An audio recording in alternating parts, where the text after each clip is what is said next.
Bonjour à toutes et tous, bienvenue dans les coulisses du Grand Lyon. Mon invité du jour, Dominique Desprats, bonjour. Bonjour. Vous êtes candidat de la majorité présidentielle dans la 8e circonscription de Lyon. Vous avez reçu cette semaine le soutien de François Bayrou qui met beaucoup d'espoir sur vous et qui semble assez heureux, lui, que la future majorité soit dépendante à la fois de lui et d'Édouard Philippe.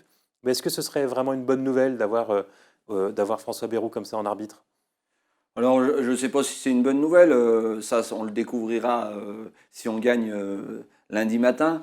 Le sujet, pour moi, et ce qui fait mon engagement dans cette élection-là, c'est représenter les territoires et les hommes et les femmes qui représentent ce territoire dans toute leur diversité. Et c'est ce que je me suis attaché dans la campagne et c'est ce que je m'attacherai lundi matin. Et bien entendu, il y aura des coalitions à trouver en permanence, mais comme dans la vie de tous les jours, j'ai envie de dire. Alors vous êtes agriculteur, vous avez d'ailleurs été élu en décembre dernier président de la Chambre d'agriculture du Rhône. Quand on voit les interviews en début d'année, on voit bien que vous n'imaginiez pas être candidat à la députation. Pourquoi vous avez abandonné ce mandat qui était aussi important que ça pour vous? Non, je pense que ce qui était important pour moi et ce qui est important depuis le début de mon engagement, c'est de représenter les hommes et les femmes et ma passion première qui est l'agriculture et l'alimentation. Et on voit bien dans le temps géopolitique qu'on se trouve aujourd'hui, c'est que l'alimentation est aussi un élément stabilisateur de notre société et au niveau géopolitique, l'agriculture est au centre du débat. Et du coup, quand le président de la République m'a appelé au soir du premier tour pour représenter cette circonscription, et pour amener C'est Emmanuel Macron qui vous a appelé. au départ son cabinet, et après on a eu une conversation ensemble pour discuter des grands enjeux sur l'alimentation et l'agriculture des prochaines années. Et au-delà de ça, c'est des territoires ruraux.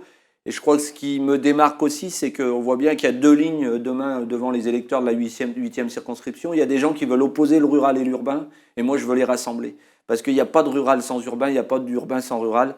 On a tellement d'externalisations positives à partager, et c'est notamment ce que j'ai développé dans mon entreprise.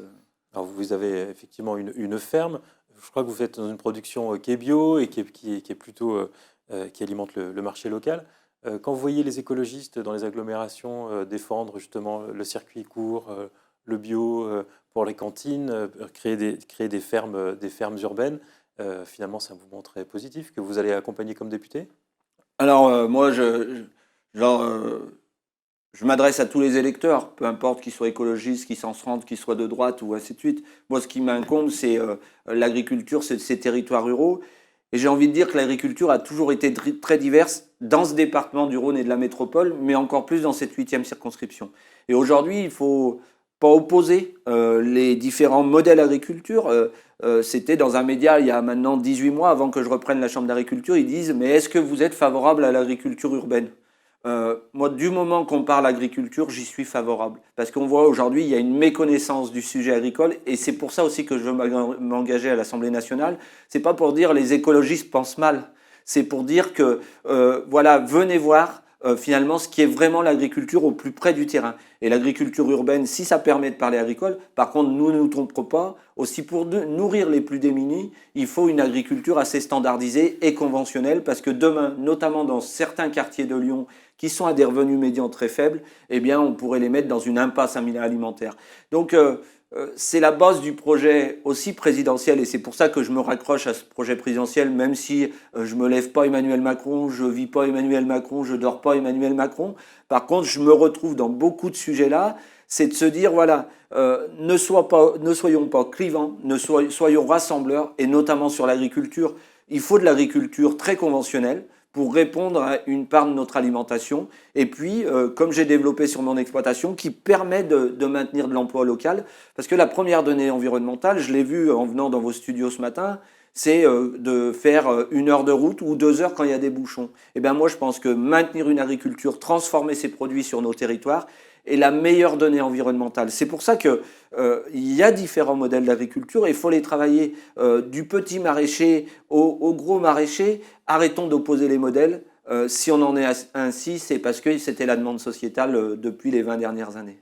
C'est vraiment un en même temps macroniste entre le bio et local, circuit court et l'agriculture intensive. C'est, je pense, pas un en même temps politique, c'est un en même temps pragmatique et de 25 ans d'expérience en tant que paysan.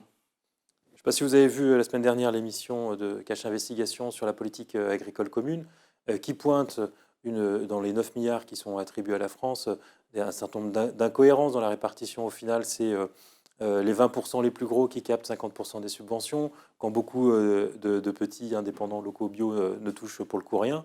Est-ce qu'il faudra repenser la politique agricole commune? Je pense qu'on voit bien qu'on est quand même à un tournant, mais ça se télescope à un événement international avec la guerre en Ukraine qui déstabilise tous les marchés mondiaux de la céréale et différents marchés.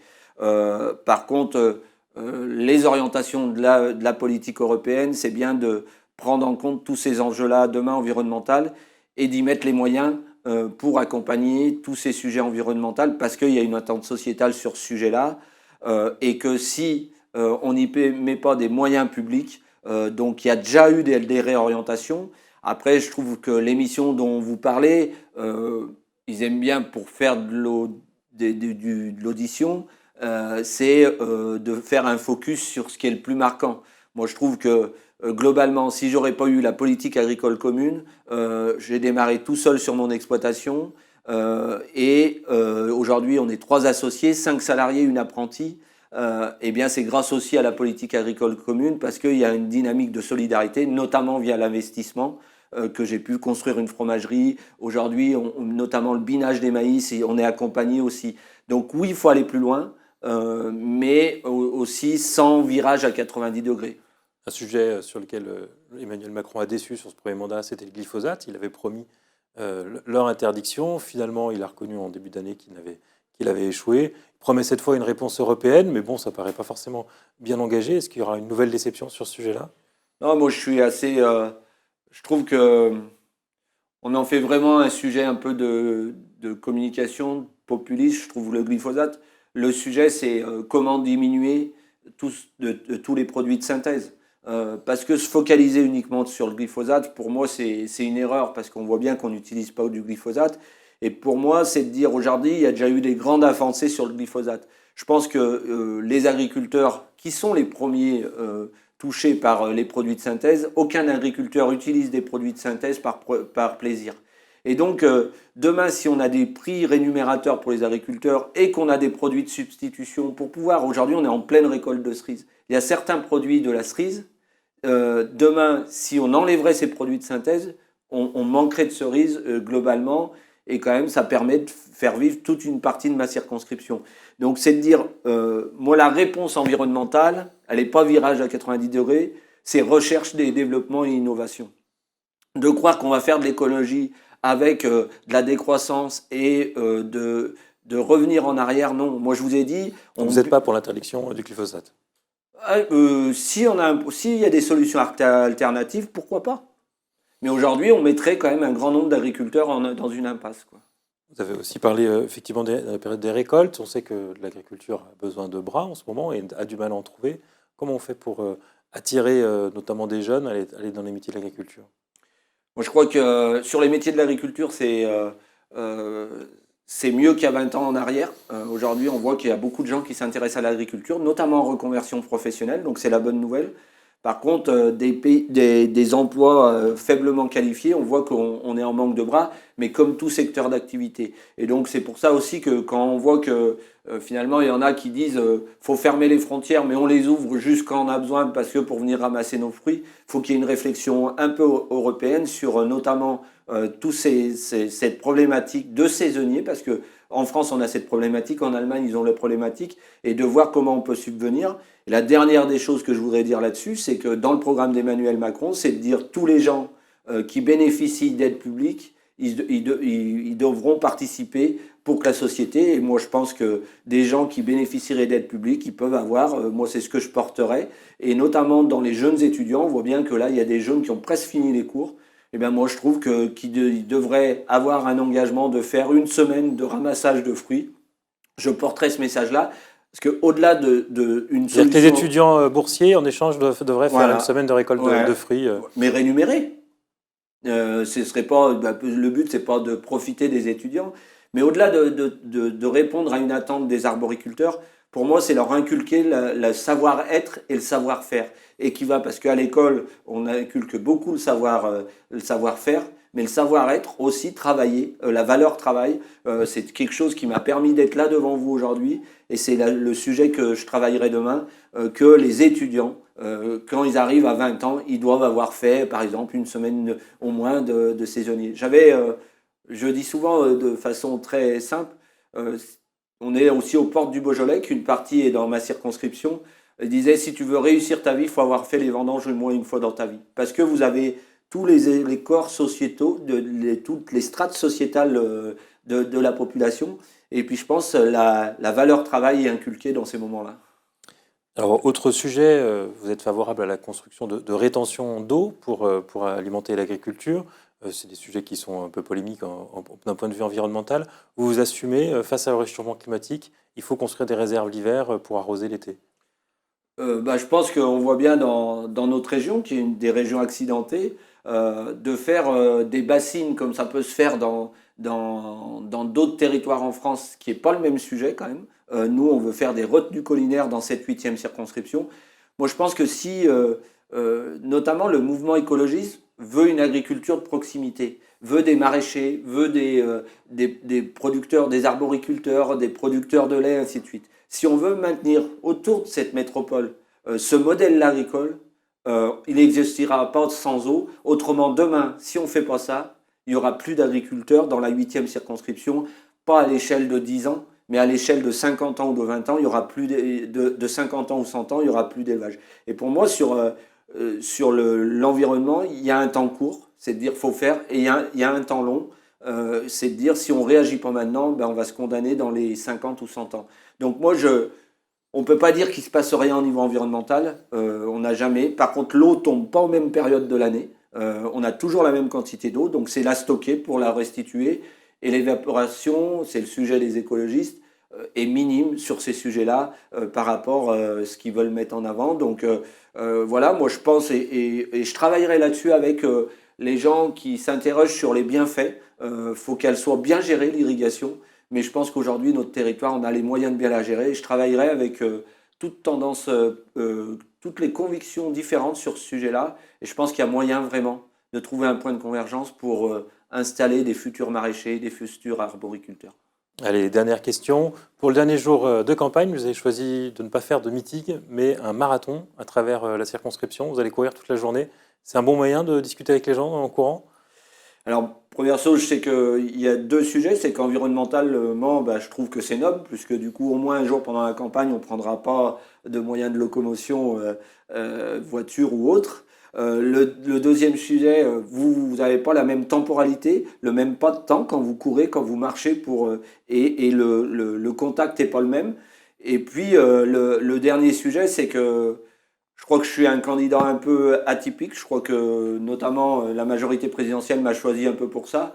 Et puis c'était de faire un clin d'œil sur ce niveau-là. Je trouve que pour demain, mon sens, être un bon parlementaire, il faut être charnel, il faut aller au contact des gens et se mettre à la portée des gens.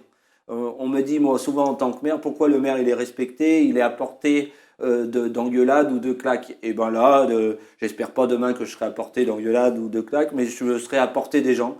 Moi, je pars du principe, en tant que politique, ça fait maintenant 10 ans que j'en fais un peu en tant que maire. Si vous aimez les gens, les gens vous le rendent bien. Donc j'espère qu'ils me le rendront dimanche dans les urnes.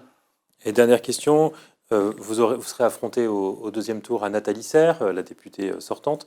Il y a 5 ans, Patrice Verchères, dont elle était la suppléante, avait perdu aussi le premier tour, mais finalement gagné au deuxième, notamment avec un bon report de voix du côté de l'extrême droite.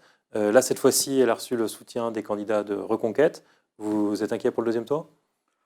Inquiet, faut toujours être inquiet, faut toujours être très humble dans un combat politique. Déjà, je respecte tous mes adversaires, en l'occurrence là, Nathalie Serres, mais aussi les candidats du premier tour. Je pense que ça va être serré. On est un territoire quand même historiquement avec des parlementaires, les républicains. Moi, je pense qu'il ne faut pas qu'ils se trompent. Faut bien qu'ils élisent Nathalie Serres, ils élisent pas Patrice Verchères, Laurent Wauquiez ou Christophe Guillotot. Le choix, les électeurs, demain, ils auront un parlementaire, soit Nathalie Serres, soit Dominique Desprats.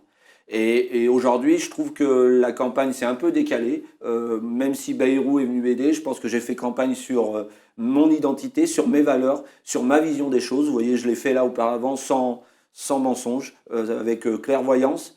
Et moi, je suis plutôt confiant que les gens sont pas dupes aussi et qu'ils n'ont pas envie qu'on leur raconte, qu'on leur masque les choses.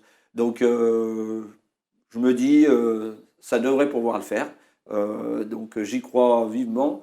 Et puis, si on court un marathon, du coup, ça fait voir qu'un député persévérant qui est capable de tenir la rampe. Donc, voilà, pourquoi pas. Dominique Desprats, je vous remercie. Je vous rappelle, le deuxième tour des élections législatives, c'est ce dimanche. Et je vous dis à demain pour une nouvelle émission des coulisses du Grand Lyon.